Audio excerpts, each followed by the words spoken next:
Car your internet school চ্যানেলে তোমাদের সকলকে স্বাগত। তো আজকে আমরা মাধ্যমিক 2025-এর ফিজিক্যাল সায়েন্সের কোশ্চেনের অ্যান্সার সলভেশন ভিডিও নিয়ে চলে এসেছি। তো আমরা সলভেশনগুলো দেখব। তো ভিডিও শুরু করার আগে বলে রাখি যে আমাদের টেলিগ্রাম চ্যানেল তৈরি করা হয়ে গেছে, সেখানে আমরা তোমাদের ফ্রিতে নোটস প্রোভাইড করছি। তোমরা যদি এখনও আমাদের টেলিগ্রামে যুক্ত না হয়ে থাকো তাহলে সেখানে তোমরা তাড়াতাড়ি যুক্ত হয়ে যাও। দেখবে এই ভিডিও ডেসক্রিপশানে আমাদের টেলিগ্রাম চ্যানেলের লিঙ্ক দেওয়া আছে। সমস্ত পিডিএফ ফ্রিতে আপলোড করা হচ্ছে, সাথে যত ভিডিও হবে সবেরই পিডিএফ ওখানে ফ্রিতে আপলোড করা হবে। চলো আমরা প্রশ্নতে চলে যাই। তো তোমাদের যেটা ফিজিক্যাল সায়েন্সের প্রশ্ন ছিল, তো প্রথমে বিভাগ কয়ের প্রথম প্রশ্ন বলেছে বিকল্প ভিত্তিক প্রশ্ন। প্রতিটি প্রশ্নের নিচে 4টে করে বিকল্প উত্তর দেওয়া আছে, যেটা ঠিক সেটি লেখো। 1.1 নিচের কোন রশ্মির গ্যাসকে আয়নিত করার ক্ষমতা সর্বাধিক? অপশান এ আলফা রশ্মি, অপশান বি গামা রশ্মি, অপশান সি বিটা রশ্মি, অপশান ডি আলোক রশ্মি। সঠিকটা হবে অপশান এ আলফা রশ্মি।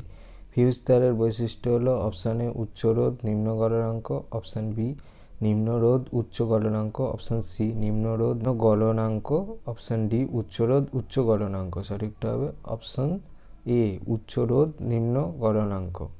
আধুনিক দীর্ঘ পর্যায় সারণীতে কয়টি শ্রেণী রয়েছে? Option A 7, option B 17, option C 15, option D 18। সঠিক উত্তরটা হবে অপশান ডি 18টা। কোন যৌগটির সম্পূর্ণ অণু হিসাবে পৃথক অস্তিত্ব নেই? Option A H2S, option B CH, Cl3, option C NO2, option D NaCl। সঠিকটা হবে অপশান ডি NaCl। নিচের কোন অ্যাসিডটি মৃদু তড়িৎ বিশ্লেষ্য?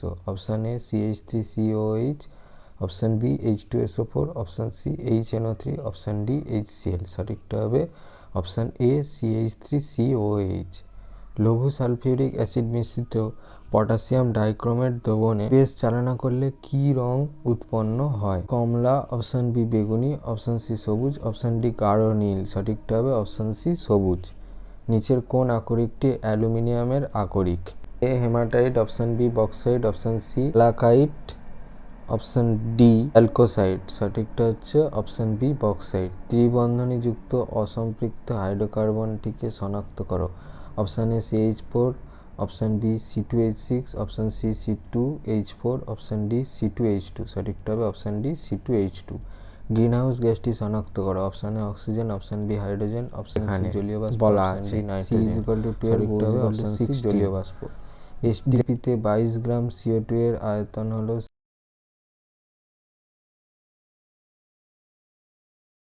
Option A 22.4 litre, option C 2.24 litre, option B 11.2 litre, option D 1.12 litre. সঠিকটা হবে option B 11.2 litre. Gram calcium কার্বনেটকে তীব্র উত্তপ্ত করলে কত গ্রাম ক্যালসিয়াম অক্সাইড পাওয়া যাবে? ধরে নাও সকল ক্যালসিয়াম কার্বনেট সম্পূর্ণ বিয়োজিত হয়েছে, যেখানে CA সমান 40, সি সমান 12 আর ও সমান 16। Option A 4.4 gram, option B 5.6 gram, option C 10 gram, option D 100 gram. সঠিকটা হবে অপশান বি 5.6 গ্রাম। পরিবাহিতাঙ্ক নির্ভর করে অপশান এ পরিবাহীর দুই প্রান্তের তাপমাত্রার পার্থক্যের উপর, অপশান বি পরিবাহীর উপাদানের প্রকৃতির উপর, অপশান সি পরিবাহীর দৈর্ঘ্যের উপর, অপশান ডি পরিবাহীর প্রস্থচ্ছেদের ক্ষেত্রফলের ওপর। সঠিকটা হবে অপশান বি পরিবাহীর উপাদানের প্রকৃতির ওপর। আলোর প্রতিসরণের সময় নিচের কোন রশ্মিটি অপরিবর্তিত থাকে? অপশান এ গতিবেগ, অপশান বি বিস্তার, অপশান সি কম্পাঙ্ক, অপশান ডি তরঙ্গ দৈর্ঘ্য। সঠিকটা হবে অপশান সি কম্পাঙ্ক। কোন প্রকার দর্পণে অসৎ ছোট এবং সমশীর্ষ প্রতিবিম্ব গঠিত হয়? অপশান এ সমতল দর্পণ, অপশান বি অবতল দর্পণ, অপশান সি উত্তল দর্পণ, অপশান ডি অধিবৃত্তাকার দর্পণ। সঠিকটা হবে অপশান সি উত্তল দর্পণ। নিচের কোন এককটি তড়িৎ শক্তির একক? Option A watt, option B ohm, option C kilowatt ঘন্টা, অপশান ডি ভোল্ট। সঠিকটা হবে অপশান সি কিলোওয়াট ঘন্টা। এর বিভাগ খ 2 নম্বরে বলেছে নিম্নলিখিত প্রশ্নগুলোর উত্তর দাও। বিকল্প প্রশ্নগুলো লক্ষণীয়। 2.1 তেজস্ক্রিয়তার SI একক লেখো। উত্তরটা হবে বেকারেল অর্থাৎ BQ। আর 2-1 অথবাই বলেছে 235U92 থেকে একটা বিটা কণা নির্গত হলে পারমাণবিক সংখ্যার কি পরিবর্তন ঘটবে? উত্তরটা হবে 1 একক বেড়ে যায়। তারপরে হচ্ছে 2.2 বাম স্তম্ভের সঙ্গে ডান স্তম্ভের সামঞ্জস্য বিধান করো।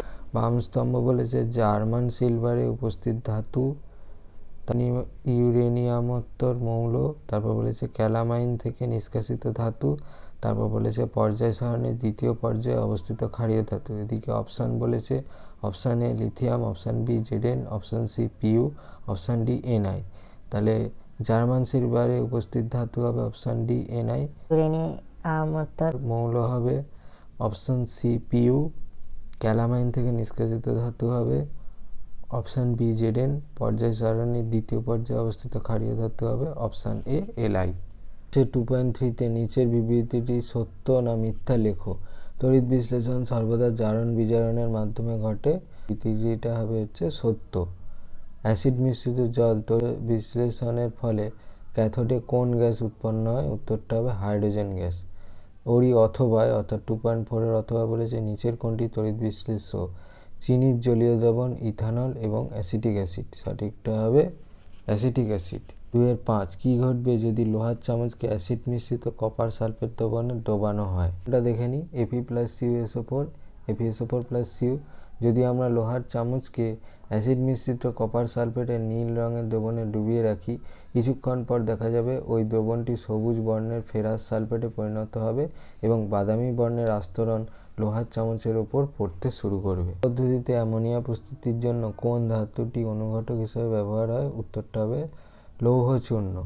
2.6 অথবা শূন্যস্থান পূরণ করো। CaC2+N2, সেখান থেকে ড্যাশ+C, তাহলে ড্যাশে হবে CaCN2। 2.7 থার্মিক পদ্ধতিতে কোন ধাতু নিষ্কাশিত হয়? উত্তরটা হবে FeCr, যে কোনো লিখতে পারো, আরও হবে। ঠিক আছে। জৈব যৌগটির পিএসি নাম লেখো। তার নাম কি হবে? 2-ব্রোমোপ্রোপেন। ঠিক আছে। 2.8-এর অথবা অবস্থানগত আইসোমেরিজম বা সমবায়তার উদাহরণ দাও। উত্তর রান্নার পাত্রে আঠাবিহীন প্রলেপ বা ননস্টিক প্রলেপ দেওয়ার জন্য ব্যবহৃত পলিমারের মনোমারটির নাম লেখো। উত্তরটা হবে টেফলন। বায়ুমণ্ডলের কোন স্তরে ঝড় বৃষ্টি ঘটা সম্ভব? ট্রপোস্ফিয়ার, মানে সবচেয়ে নিচের স্তরটা। ওজোন স্তরের গাঢ়ত্ব কোন এককে প্রকাশ করা হয়? উত্তরটা হবে ডবসন। এটা প্রশ্নটা ছিল হচ্ছে 2.10-এর অথবা। 2.11 রেফ্রিজারেটর থেকে নির্গত গ্রিনহাউস গ্যাসটির নাম লেখো। উত্তরটা হবে সিএফসি।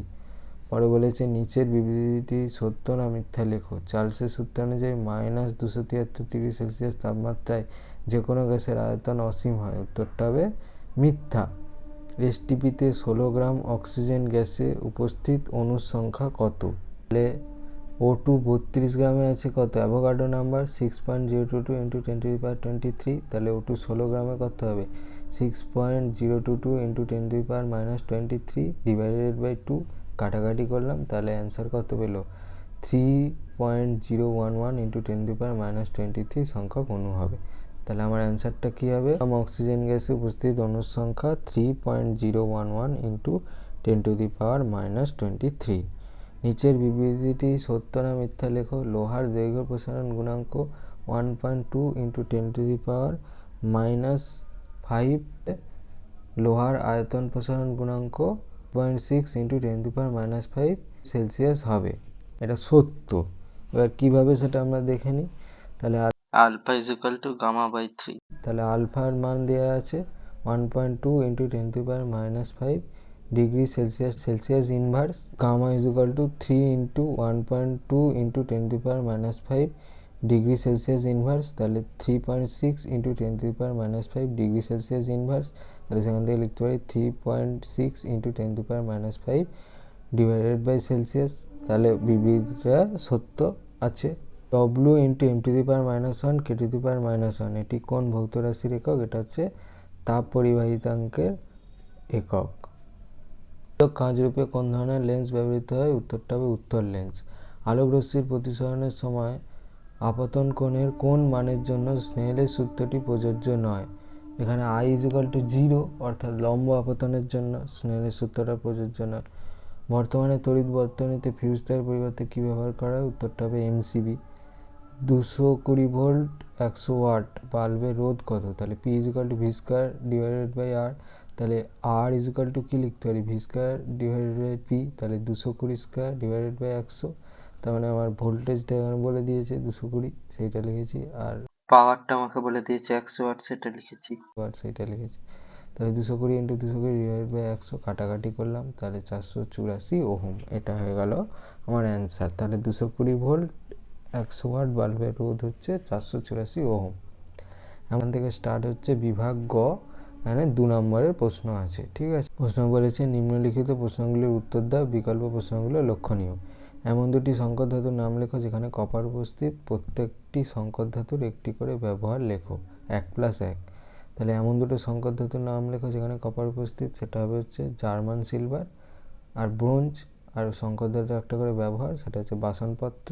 জার্মান সিলভারের একটা ব্যবহার বলা হয়েছে, আর ব্রোঞ্জের একটা ব্যবহার হচ্ছে মুদ্রা। 1-এর অথবার প্রশ্নটা আছে, এটা 2 নম্বরের প্রশ্ন। খনিজ এবং আকরিকের মধ্যে পার্থক্য বুঝিয়ে লেখো। খনিজ আর আকরিক ভূগর্ভ বা ভূপৃষ্ঠে প্রাপ্ত প্রকৃতিজাত অজৈব পদার্থসমূহ যাদের মধ্যে ধাতুগুলো মুক্ত অবস্থায় বা যৌগে অন্যান্য অশুদ্ধির সঙ্গে মিশ্রিত থাকে তাদের খনিজ বলে, যেমন কপার, পাইরাইটস, CuFeS2 কপারের খনিজ। যেসব খনিজ থেকে অপেক্ষাকৃত সহজ উপায় ও কম খরচে উচ্চ গুণমান সম্পন্ন ধাতু নিষ্কাশন করা সম্ভব, কেবলমাত্র সেই খনিজগুলোকে উক্ত ধাতুর আকরিক বলে। যেমন রেড হেমাটাইট Fe2O3 লোহার আকরিক, কিন্তু আয়রন পাইরাইটস লোহার আকরিক নয়। খনিজ আকরিক নয়, আর আকরিক হচ্ছে সকল আকরিকই খনিজ। কিভাবে?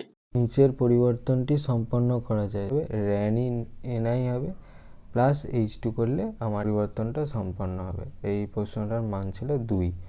3-2 অথবা দুটি জৈব ভঙ্গুর বায়োডিগ্রেডেবল পলিমারের নাম লেখো। উত্তরটা হবে কার্বোহাইড্রেট আর প্রোটিন। 3-3 ওজোন স্তরকে প্রাকৃতিক সৌর পর্দা বলা হয় কেন, ব্যাখ্যা করো। এর প্রশ্নটার মান হচ্ছে 2 নম্বর। স্ফিয়ারের ওজোন স্তরে সূর্যের ক্ষতিকারক অতিবেগুনি রশ্মি শোষণ করে পৃথিবীকে রক্ষা করে, তাই এই ওজোন স্তরকে প্রাকৃতিক সৌরপর্দা বলে। 3-3 অথবা বিশ্ব উষ্ণায়ন এবং গ্রিনহাউস এফেক্ট কিভাবে সম্পর্কযুক্ত, এর প্রশ্নমান হচ্ছে 2। মানবজাতির বিবিধ ক্রিয়াকলাপে বায়ুমণ্ডলের গ্রিনহাউস গ্যাসগুলোর পরিমাণ ক্রমাগত বাড়তে থাকায় বায়ুমণ্ডলের উষ্ণতা ক্রমশ বেড়েই চলেছে। গ্রিনহাউস গ্যাসগুলোর প্রভাবে সারা বিশ্বজুড়ে ক্রমাগত উষ্ণতা বৃদ্ধির ঘটনাকে গ্লোবাল ওয়ার্মিং বা বিশ্ব উষ্ণায়ন বলে। জীবাশ্ম জ্বালানির ব্যাপক ব্যবহার ও ক্রমাগত অরণ্যছেদন তথা CO2 এর স্বাভাবিক গ্রাহক সংখ্যার হ্রাসের ফলে CO2 এর পরিমাণ বেড়েই চলেছে, যা গ্লোবাল ওয়ার্মিংয়ের প্রধান কারণ।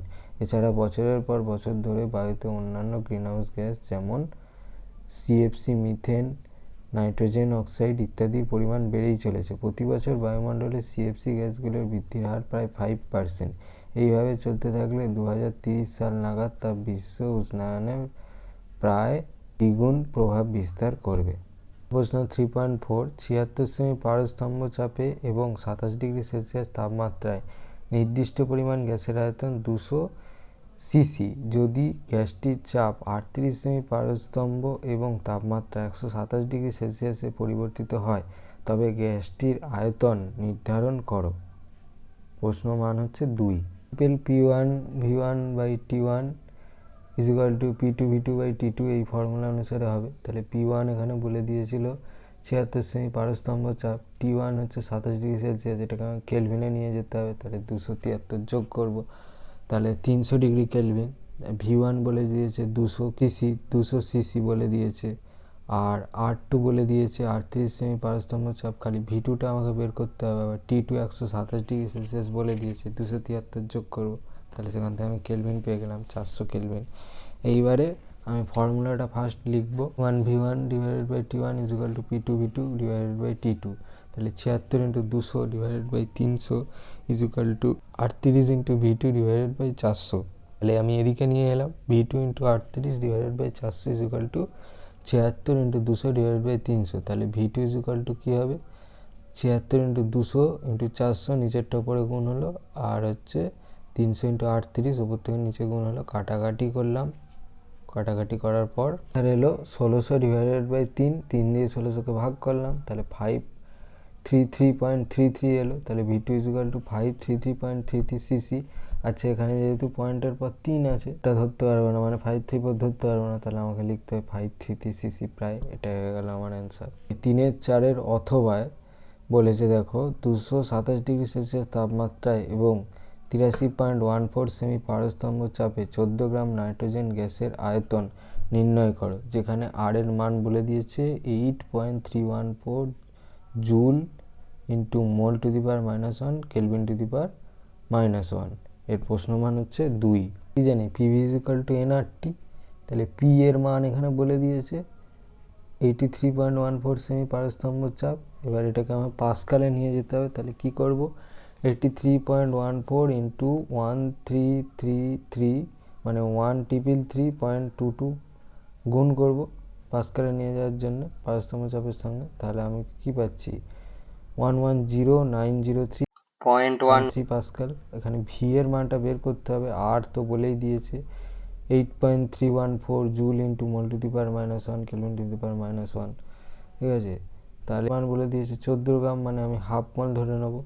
আর উষ্ণতা হচ্ছে 227°C, তার মানে হচ্ছে 227 প্লাস 273, তার মানে 500° কেলভিন।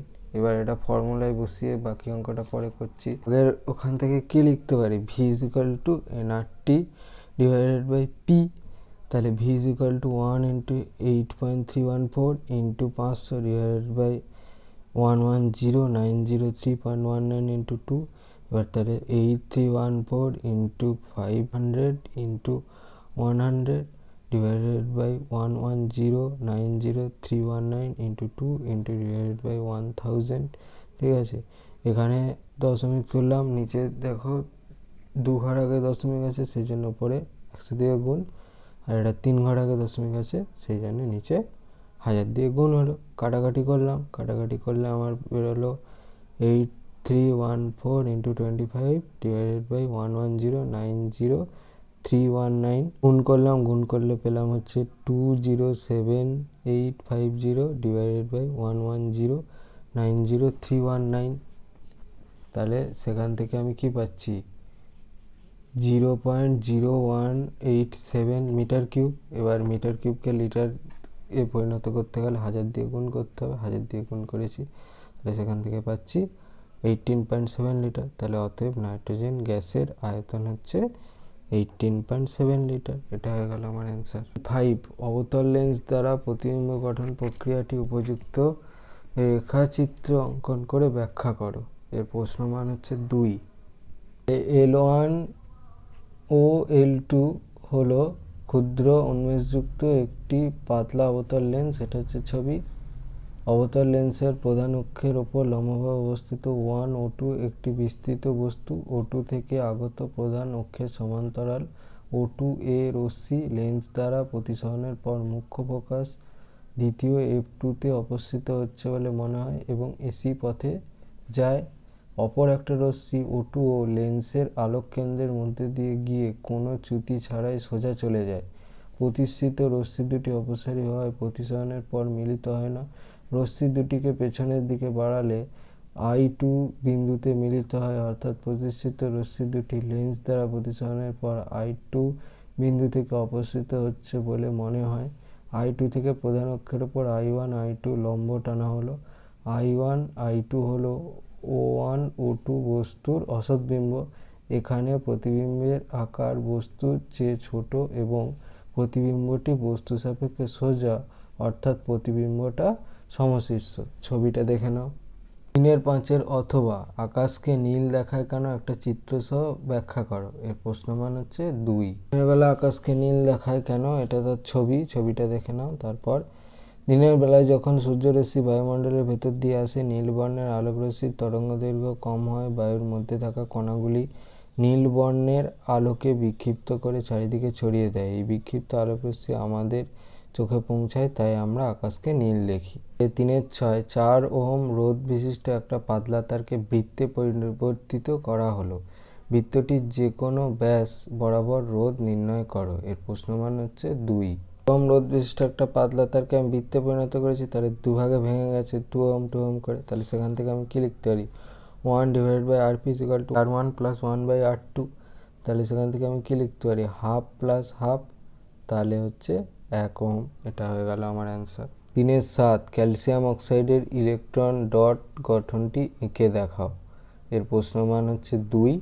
আর এখানে বলে দিয়েছে সিএ এবং ও এর পারমাণবিক সংখ্যা যথাক্রমে 20 এবং 8 হয়। এক সংযোগের সময় সিএ পরমাণু তার বহিস্তম কক্ষে 2টি ইলেকট্রন বর্জন করে ও ও পরমাণু তার বহিস্তম কক্ষে ওই 2টি ইলেকট্রন গ্রহণ করে, ফলে উভয় পরমাণু নিকটতম নোবেল গ্যাসের ইলেকট্রন বিন্যাস লাভ করে সুস্থিত হয়। সৃষ্ট Ca2+ ও O2- আয়ন স্থির তড়িৎ আকর্ষণে যুক্ত হয়ে ক্যালসিয়াম অক্সাইড যৌগ গঠন করে। তোমরা আণবিক যে গঠনটা সেইটা দেখে নাও এই সাইডে। অথবা সোডিয়াম ক্লোরাইডের গলনাঙ্ক গ্লুকোজের গলনাঙ্ক থেকে অনেকটা বেশি কেন ব্যাখ্যা করো। এর প্রশ্নমান হচ্ছে 2। সোডিয়াম ক্লোরাইডের NaCl এর গলনাঙ্ক গ্লুকোজের গলনাঙ্ক থেকে বেশি, কারণ সোডিয়াম ক্লোরাইড আয়নীয় যৌগ এবং গ্লুকোজ সমযোজী যৌগ। আয়নিক যৌগের গলনাঙ্ক সমযোজী যৌগের তুলনায় বেশি হয়। 8 নিচের যৌগগুলোর মধ্যে তড়িৎযোজী আর সমযোজী যৌগ শনাক্ত করো। LiH, NH3, KCl, C2H6। তাহলে এর মধ্যে LiH আর KCl এই দুটো হচ্ছে তড়িৎযোজী, আর NH3 আর C2H6 এই দুটো হচ্ছে সমযোজী।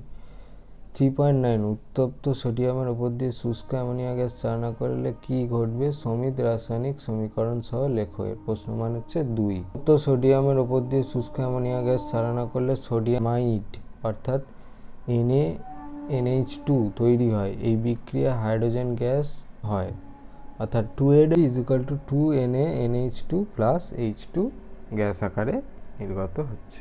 ঘ নিম্নলিখিত প্রশ্নগুলোর উত্তর দাও, বিকল্প প্রশ্নগুলো লক্ষণীয়। 4.1 বলেছে আধুনিক পর্যায় সূত্রটি লেখো। শ্রেণী 1 থেকে 2 এবং শ্রেণী 13 থেকে 17 পর্যায় বরাবর মৌলগুলির পারমাণবিক ব্যাসের প্রবণতা আলোচনা করো। প্রথম প্রশ্ন যেটা আছে আধুনিক পর্যায় সূত্র, ওটার মান 1 আর তার পরেরটার মান হচ্ছে 2। মৌলের ভৌত ও রাসায়নিক ধর্ম তাদের পারমাণবিক ভরের সঙ্গে পর্যায়ক্রমে পুনরাবৃত্ত হয়। এটা হচ্ছে প্রথমটার অ্যান্সার। সেকেন্ডটার উত্তরটা দেখে নাও। পর্যায় বরাবর পারমাণবিক ব্যাসের পরিবর্তন। কোনো পর্যায়ের বাম দিক থেকে ডান দিকে গেলে পরমাণু ক্রমাঙ্ক বাড়তে থাকে, কিন্তু পরমাণুর আকার তথা পারমাণবিক ব্যাসার্ধ কমতে থাকে। দ্বিতীয় পর্যায়ে পারমাণবিক ব্যাসার্ধের কম Li, B, B, C, N ও F। পারমাণবিক ব্যাসার্ধের কম Na, Mg, Al, Si, P, S, Cl। প্রতিনিধি মৌলগুলোর ক্ষেত্রে কোনো পর্যায়ে গ্রুপ 1 মৌলের পরমাণুর আকার সবচেয়ে বড় ও গ্রুপ 17 মৌলের পরমাণু সবচেয়ে ছোট। নোবেল গ্যাস মৌলগুলি এক পরমাণু, তাই এদের সমযোজী ব্যাসার্ধ পরিমাপ করা যায় না। পরের একের অথবা আধুনিক পর্যায় সারণীতে হাইড্রোজেনের অবস্থান ব্যাখ্যা করো।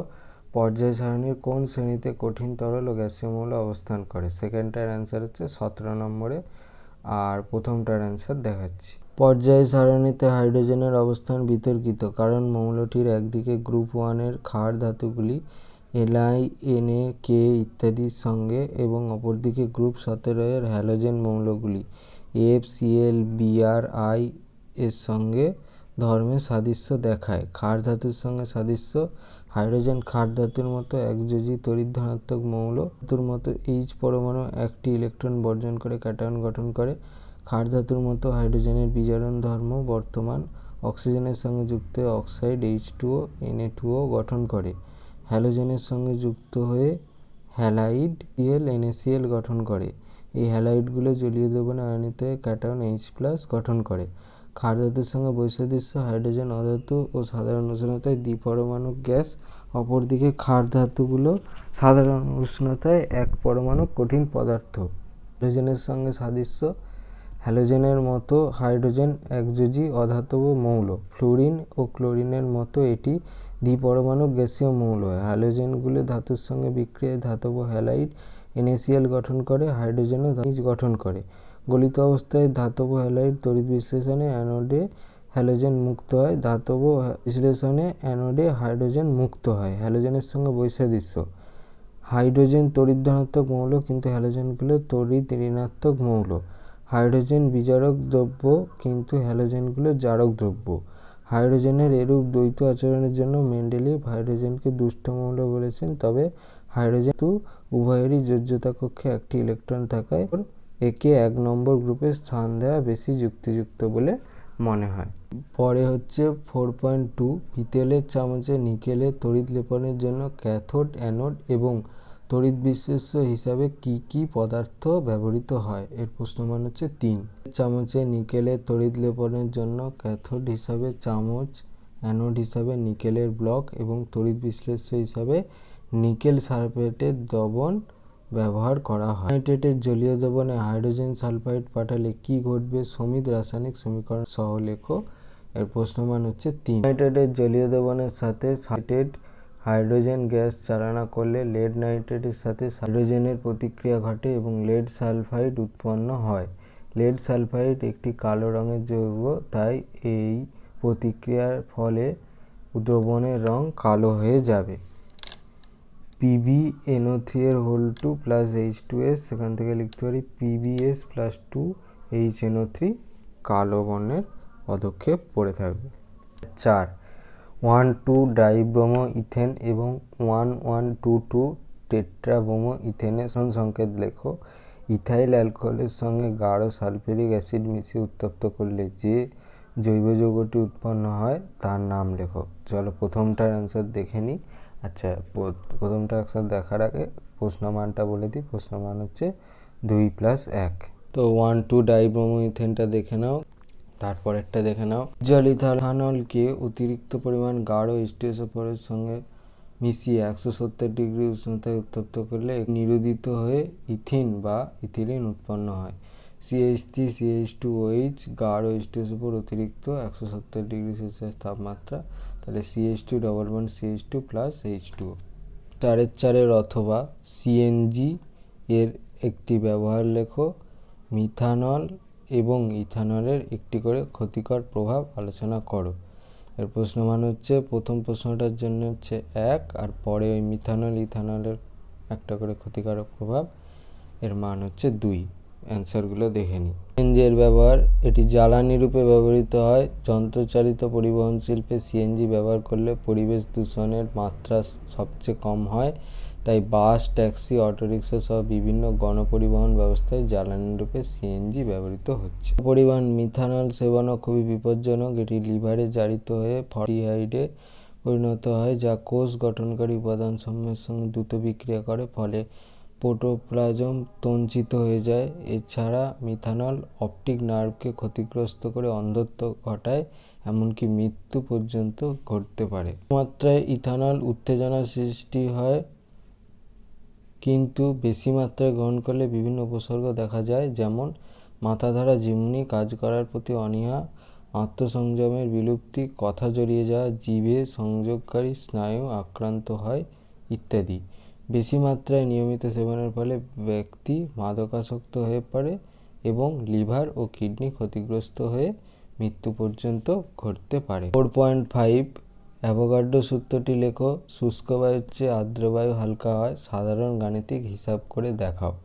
প্রথম প্রশ্নটার মান 1, পরে শুষ্ক বায়ুর চেয়ে আর্দ্র বায়ু হালকা, এই প্রশ্নটার মান হচ্ছে 2। চাপ ও উষ্ণতায় সমায়তন বিশিষ্ট সকল গ্যাসেই মৌলিক বা যৌগিক সমান সংখ্যক অণু বর্তমান। বায়ুতে অন্যান্য অনেক গ্যাস থাকলেও মূলত N2 ও O2 এর প্রাধান্য বেশি থাকে।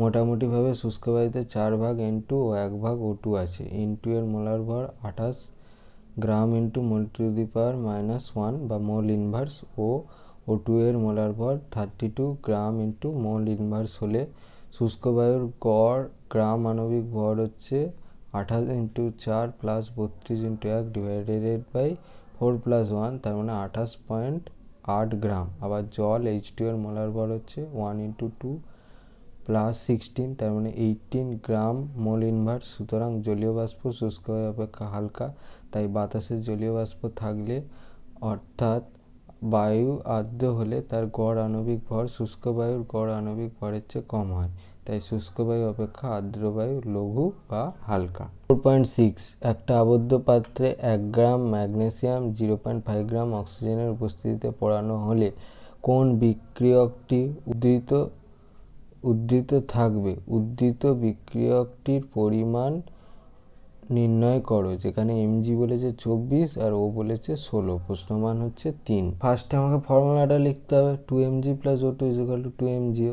এবার আমাকে হরগুলো সব ক্যালকুলেশন করতে হবে। তাহলে এমজির হচ্ছে 24 বলে দেওয়া আছে, তাই 2 × 24 তাহলে 48 গ্রাম। O2 এর কত হবে 16 × 2 32 গ্রাম। আর 2 mg এর কত হবে 2 × 24 + 16 তারপর 2 × 40 মানে 80 গ্রাম। তাহলে এখান থেকে আমি কি লিখতে পারি, 32 গ্রাম O2 এর সঙ্গে বিক্রিয়া করে 48 গ্রাম mg। 1 গ্রাম O2 এর সঙ্গে বিক্রিয়া করে 48 / 32 গ্রাম mg। 0.5 গ্রাম O2 এর সঙ্গে বিক্রিয়া করে 48/32 × 0.5 গ্রাম mg। কাটাকুটি করবো, 3 × 4 বেরোবে। তাহলে 3 × 4কে ক্যালকুলেশন করব, তাহলে বেরোচ্ছে 0.75 গ্রাম। তার মানে 0.5 গ্রাম O2 এর সাথে 0.75 গ্রাম mg বিক্রিয়া করে।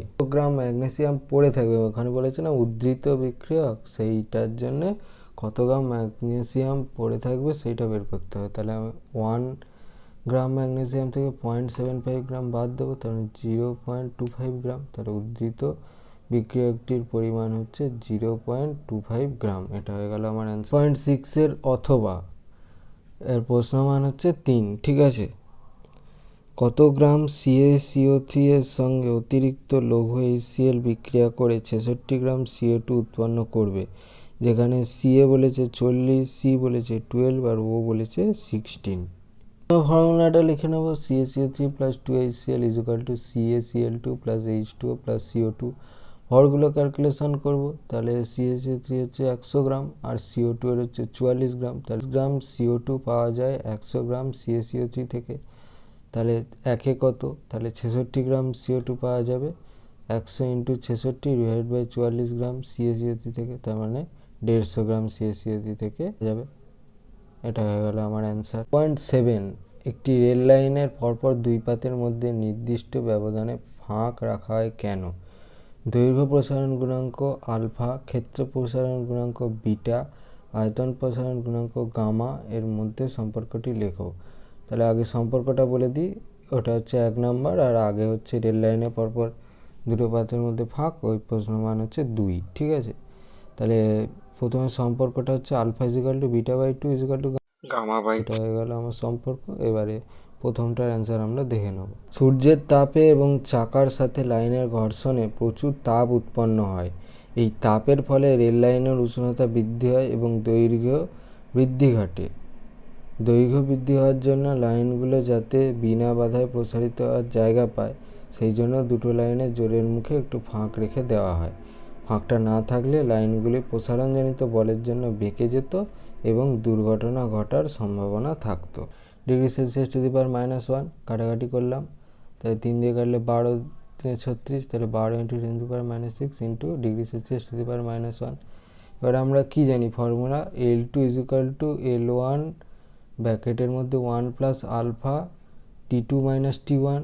সেই অনুসারে মান বসিয়েছি, 20 × 1 + 12 × 10⁻⁶ 110 - 10, তাহলে 20 × 1 + 12 × 10⁻⁶ 10, তাহলে 20 × 1 + 10⁻⁵, তাহলে 20 × 1 + 12 / 1-এর গায়ে 5টা শূন্য, তাহলে 20 × 13 / 1-এর গায়ে 5টা শূন্য, একটা শূন্য কাটবে, তাহলে 26 × 10⁻⁴, তাহলে 26 / 1-এর গায়ে 4টে শূন্য, তাহলে সেখান থেকে আমি লিখতে পারি 0.0026 সেমি। রডটার দৈর্ঘ্য 0.0026 সেমি। এটা হয়ে গেল আমার অ্যান্সার। পরে 4.8 প্রমাণ করো আয়তাকার কাঁচের ফলকে আপতিত আলোকরশ্মি এবং ফলক থেকে নির্গত আলোকরশ্মি পরস্পরের সমান্তরাল হবে। এর প্রশ্ন মান হচ্ছে 3। তাহলে 5.24 নম্বর চিত্রে PQRS আর কাঁচের স্ল্যাব, এই স্ল্যাবের PQ প্যারালাল SR এবং PS প্যারালাল QR। এই আয়তাকার স্ল্যাবের PQ পার্শ্বের ওপর একটা আলোকরশ্মি AB তির্যকভাবে আপতিত হলো। এবার আমরা জানবো এই আলোকরশ্মি কীভাবে প্রতিষ্ঠিত হচ্ছে। N1 N2 হলো B বিন্দুতে দুই মাধ্যমের বিভেদ তলের ওপর অঙ্কিত অভিলম্ব। কাঁচ বায়ু সাপেক্ষে ঘনতর মাধ্যম, তাই কাঁচ মাধ্যমে প্রতিষ্ঠিত রশ্মি BC অভিলম্বের দিকে বেঁকে যায়। B বিন্দুতে প্রতিসরণের আপতন কোণ AB N1 = I1 ও প্রতিসরণ কোণ N2BC = R1। রশ্মি কাঁচের মধ্যে দিয়ে গিয়ে কাঁচ ও বায়ুর বিভেদ তল SR তির্যকভাবে C বিন্দুতে আপতিত হলো এবং বায়ু মাধ্যমে CD পথে প্রতিষ্ঠিত হলো। যেহেতু কাঁচ থেকে বায়ুতে অর্থাৎ ঘনতর থেকে লঘুতর মাধ্যমে আলো গেল, তাই CD রশ্মির অভিলম্ব N3 N4 থেকে দূরে সরে যায়। C বিন্দুতে আলোর প্রতিসরণে আপতন কোণ BCN3 = R2 ও প্রতিসরণ কোণ DCN4 = I2। ফলক সমান্তরাল বলে B ও C বিন্দুতে অভিলম্ব দুটিও সমান্তরাল হবে, অর্থাৎ N1 N2 parallel N3 N4, আবার N1 N2 parallel N3 N4 ভেদক BC। সুতরাং কোণ N2BC = কোণ BCN3 একান্তর কোণ হিসাবে সমান এবং R1 = R2। আমরা জানি আলোর প্রত্যাবর্তিতা এর নীতি মেনে চলে, অর্থাৎ লঘু মাধ্যম থেকে ঘন মাধ্যমে আলোর প্রতিসরণে আপতন কোণ যদি I ও প্রতিসরণ কোণ যদি R হয়, তাহলে ওই ঘন মাধ্যম থেকে লঘু মাধ্যমে আলো R কোণে আপতিত হলে প্রতিসরণ কোণ হবে I। সুতরাং এক্ষেত্রে BC রশ্মি SR তলে R1 কোণে আপতিত হলে বায়ু মাধ্যমে প্রতিসরণ কোণ হবে I1। সুতরাং I2 = I1, অর্থাৎ AB প্যারালাল CD হবে। সুতরাং আয়তাকার কাঁচের স্ল্যাবের এক পার্শ্বে কোনো রশ্মি আপতিত হয়ে স্ল্যাবের মধ্যে দিয়ে গিয়ে যখন অপর পৃষ্ঠ থেকে নির্গত হবে, তখন আপতিত রশ্মি ও নির্গত রশ্মি পরস্পরের সমান্তরাল হয়। তবে AB ও CD কিন্তু একই সরলরেখায় থাকে না, অর্থাৎ এক্ষেত্রে C পাশের দিকে একটু সরে যায়। আটের অথবা একটি প্রিজমের প্রতিসরাঙ্ক মিউ এবং প্রতিসারক কোণ A। প্রিজমের একটা প্রতিসারক তলে আলোকরশ্মি লম্বভাবে আপতিত হলো। আলোকরশ্মির চ্যুতিকোণ D হলে মিউ A এবং D এর মধ্যে সম্পর্ক প্রতিষ্ঠা করো। এর প্রশ্নমান হচ্ছে 3। পাতলা প্রিজমের চ্যুতি রাশিমালা। তাহলে চিত্র 16-এ ABC একটি পাতলা প্রিজম, যেখানে A 10 ডিগ্রি। PQ রশ্মি বায়ুর মাধ্যম থেকে AB প্রতিসারক প্রায় লম্বভাবে আপতিত হয়ে প্রিজমের মধ্য দিয়ে QR পথে গিয়ে RS পথে নির্গত হয়। PQ রশ্মিটি প্রায় লম্বভাবে আপতিত হয় I1 এর মান খুব ক্ষুদ্র হয়, ফলে R1 এর মানও খুব ক্ষুদ্র হয়। আবার প্রিজমটির প্রতিসারক কোণ A খুব ক্ষুদ্র হয়, R বিন্দুতে আপতন কোণ R2 ও প্রতিসরণ কোণ I2 এর মানও খুব ক্ষুদ্র হয়। এক্ষেত্রে বলা যায় sin I1 নিয়ারলি I1 আর sin I2 নিয়ারলি I2 এবং sin R1 নিয়ারলি R1 এবং sin R2 নিয়ারলি R2। এই ছবিটা দেওয়া আছে। সাপেক্ষে প্রিজমের উপাদানের আপেক্ষিক প্রতিসরাঙ্ক A মিউ P হলে A mu P mu P sin I1 divided by sin R1 I1 divided by R1। যেহেতু মিউ A 1 বা I1 মিউ R1। আবার প্রিজমের সাপেক্ষে বায়ুর প্রতিসরাঙ্ক P মিউ A হলে mu A 1 by mu P sin R2 divided by sin I2 R2 divided by I2, যেখানে বায়ু মাধ্যমের প্রতিসরাঙ্ক 1 বা I2 মিউ P R2। রশ্মিটির চ্যুতি হচ্ছে delta I1 plus I2 minus A, তাহলে mu P R1 plus mu P R2 minus A, তাহলে mu P whole ব্র্যাকেটে R1 plus R2 minus A, তাহলে mu P A minus A। যেহেতু R1 plus R2 A, তাহলে delta mu P minus 1 into A। আবার PQ রশ্মির AB তলে লম্বভাবে আপতিত হলে I1 R1 0 হয়।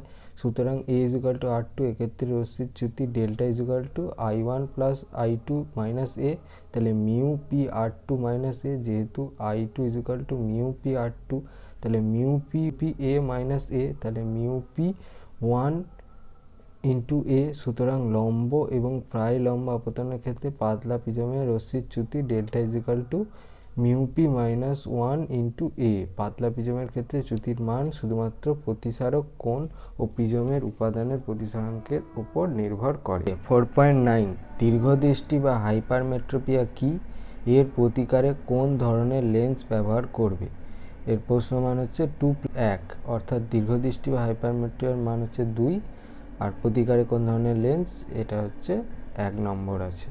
চোখ দূরের জিনিস স্পষ্ট দেখতে পায় কিন্তু কাছের জিনিস স্পষ্ট দেখতে না পায়, তাহলে এই ধরনের ত্রুটিকে দীর্ঘদৃষ্টি বলা হয়। কোনো ব্যক্তির চোখের নিকটবিন্দু দূরে সরে গেলে এমন হয়। অক্ষিগোলকের আকার স্বাভাবিকের তুলনায় ছোট হলে বা চোখের লেন্সের ফোকাস দৈর্ঘ্য বেড়ে গেলে দীর্ঘ দৃষ্টিজনিত ত্রুটি দেখা যায়। মনে করা যাক n হলো স্বাভাবিক চোখের নিকটবিন্দু। দীর্ঘ দৃষ্টির ত্রুটির জন্য n বিন্দুর প্রতিবিম্ব রেটিনায় গঠিত না হয়ে রেটিনার পেছনে গঠিত হয় এবং চোখের সর্বোচ্চ উপযোজন প্রয়োগ করে সর্বাপেক্ষা নিকটতম n' বিন্দুর প্রতিবিম্ব রেটিনায় গঠন করে। n' হলো দীর্ঘদৃষ্টি ত্রুটিসম্পন্ন চোখের নিকট বিন্দু। চিত্র হচ্ছে 5.43, মানে এই ছবিটা, ঠিক আছে। ছবিটা ঠিকঠাক করে আঁকবে, পেন্সিলে আঁকবে, এইগুলো প্রত্যেকটা ডাইরেকশান ঠিকঠাক করে দিতে হবে, ঠিক আছে। ডাইরেকশান ভুল গেলে কিন্তু নাম্বার চলে যাবে। আচ্ছা, এবার প্রতিকার। উপযুক্ত ফোকাস দৈর্ঘ্যের উত্তল লেন্সযুক্ত চশমা ব্যবহার করলে এই ত্রুটি দূর করা যায়। উত্তল লেন্সটির ফোকাস দৈর্ঘ্য এমন হবে যাতে লেন্স দ্বারা প্রতিসরণের পর n বিন্দুর অসৎ বিম্ব n' বিন্দুতে গঠিত হয়। এই যে প্রতিকারের জন্য উত্তল লেন্স ব্যবহার করার পর এই ছবিটাও আঁকবে, ঠিক আছে। প্রত্যেকটার ক্ষেত্রে ছবিগুলো পেন্সিলে আঁকবে, তারপর ডাইরেকশানগুলো ঠিকঠাক করে দিতে হবে রশ্মির, ঠিক আছে। ডাইরেকশান ভুল দিলে কিন্তু ছবি আঁকলেও নাম্বার পাওয়া যাবে না, ঠিক আছে। 10, 3টি 20 ওহম রোধকে শ্রেণী সমবায়ে যুক্ত করে সমবায়টি 30 ওহম রোধের সঙ্গে সমান্তরাল সমবায়ে যুক্ত করা হলো। অন্তিম সমবায়ের তুল্য রোধ নির্ণয় করো। এর প্রশ্নমান হচ্ছে 3। দেখে নাও, 3টেকে আমি সমান্তরাল সমবায়ে যোগ করেছি, ঠিক আছে। তাহলে এই 3টে 20 20 20, এটাকে আমি 60 লিখতে পারি, আর এখানে 30, তাহলে আমি সেখান থেকে কী লিখতে পারি? 1/rp = 1/r1 প্লাস 1/r2, তাহলে 1/60 প্লাস 1/30 লসাগু করেছি, করে 1 + 2, তাহলে 3/30 = 1/20, তাহলে 1/rp = 1/20 ওহম। তাহলে অন্তিম সমবায়ের তুল্য রোধ হচ্ছে 1/20 ওহম। এটা হয়ে গেল আমার অ্যান্সার। 10 অথবা একই মানের 3টি রোধকে শ্রেণী সমবায়ে যুক্ত করে ওদের দূরে একটি তড়িৎচালক বলের উৎস যোগ করা হলে 10 ওয়াট ক্ষমতা ব্যয়িত। 3টিকে সমান্তরাল সমবায়ে যুক্ত করে একই তড়িৎচালক বল প্রয়োগ করলে কত ওয়াট ক্ষমতা ব্যয়িত হবে? মান হচ্ছে 3। 3টা রোধ কি? আর শ্রেণী সমবায়ে তুল্য রোধ করতে হবে r1 = r + r + r, তার মানে 3r। তাহলে সমান্তরাল সমবায়ে তুল্য রোধ করতে হবে r2 = r/3। তাহলে উভয় সমবায়ের ক্ষেত্রে দুই প্রান্তের বিভব প্রভেদের মান হচ্ছে v। তাহলে শ্রেণী সমবায়ের ক্ষেত্রে ক্ষমতা হচ্ছে p1 = কি লিখতে পারি? v²/r1, এবং সমান্তরাল সমবায়ের ক্ষেত্রে ক্ষমতা হচ্ছে p2 = v²/r2। তাহলে p1/p2 = কি লিখতে পারি? v²/r1 / v²/r2। তাহলে সেখান থেকে আমি কি লিখতে পারি? r2/r1। তাহলে r2 এর মান বসিয়েছি r/3, আর এখানে হচ্ছে 3 × r। তাহলে এইটা করলে কি হচ্ছে? 1 9 অ্যান্সার হচ্ছে। তাহলে p2 = 9p1, তাহলে 9 × 10, তার মানে 90 ওয়াট।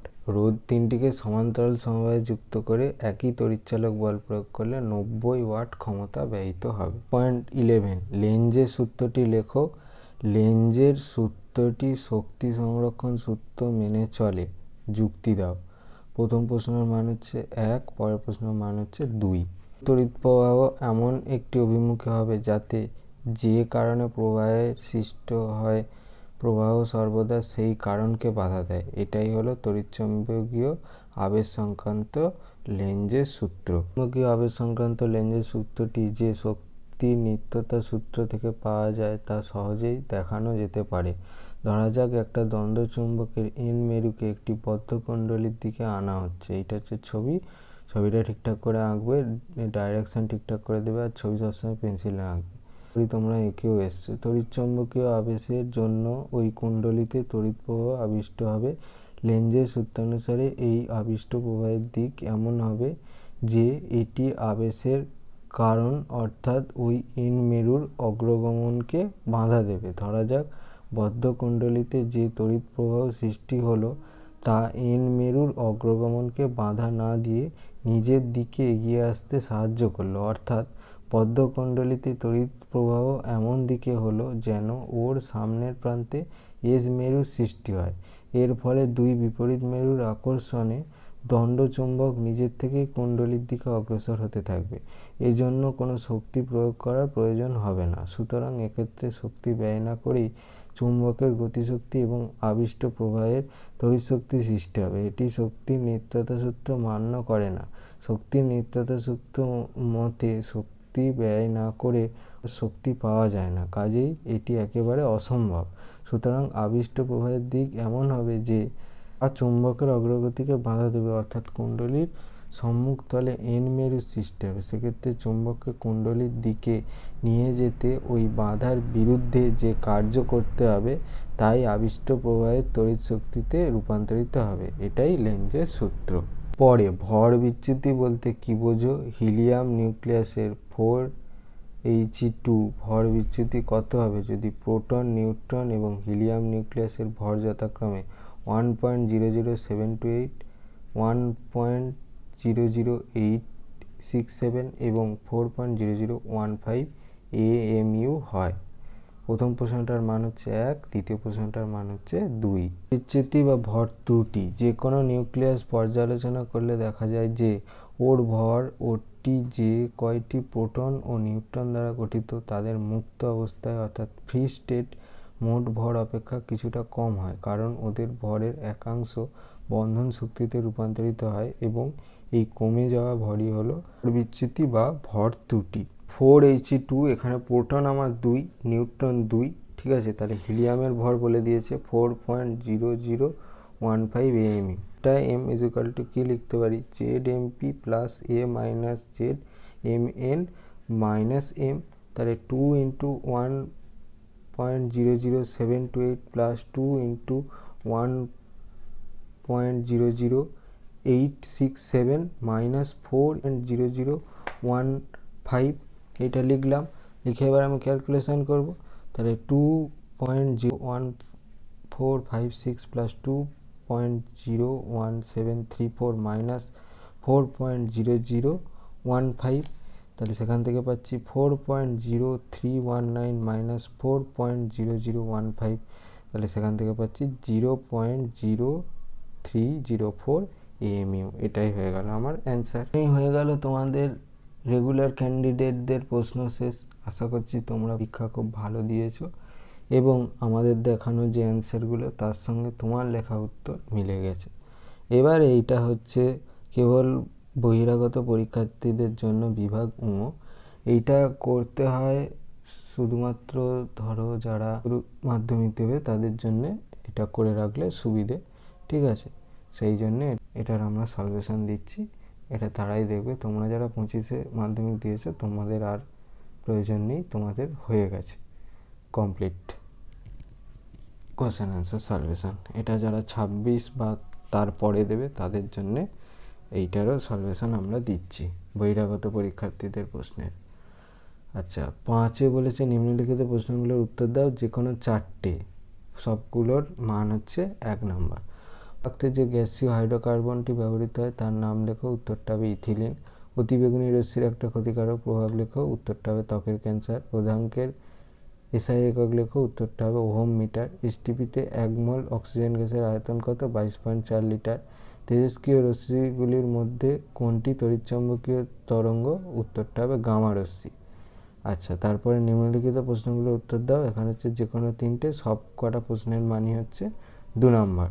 CH3COH একটি জৈব যৌগ কিন্তু NaHCO3 জৈব যৌগ নয়, কেন? কারণ লেখো। CH3COH অ্যাসিটিক অ্যাসিড একটি জৈব যৌগ কারণ এতে কার্বন C পরমাণু বিদ্যমান এবং এটি কার্বনের হাইড্রোজেনের সঙ্গে সংযোজন দ্বারা গঠিত। জৈব রসায়নে সাধারণত এমন সব যৌগকে জৈব যৌগ বলা হয় যেগুলো মূল হতে কার্বন হাইড্রোজেন বন্ধন থাকে। অন্যদিকে NaHCO3 সোডিয়াম বাইকার্বনেট একটা অজৈব যৌগ কারণ এটি ধাতব Na এবং কার্বনেট আয়ন দ্বারা গঠিত। এটি কোনো জৈব কাঠামো তৈরি করে না এবং এতে কার্বন হাইড্রোজেন বন্ধন নেই, তাই NaHCO3 জৈব যৌগ নয়। 6.2 ফ্লেমিংয়ের বামহস্ত নিয়মটি লেখো। বাম হাতের বৃদ্ধাঙ্গুলি, তর্জনী ও মধ্যমাকে পরস্পরের সমকোণে রেখে প্রসারিত করলে যদি তর্জনী চৌম্বক ক্ষেত্রের অভিমুখ এবং মধ্যমা তড়িৎ প্রবাহের অভিমুখ নির্দেশ করে, তবে বৃদ্ধাঙ্গুষ্ঠ পরিবাহীর গতির অভিমুখ বা পরিবাহীর ওপর ক্রিয়াশীল বলের অভিমুখ নির্দেশ করবে। এইটা হচ্ছে ছবিটা দেখে নাও।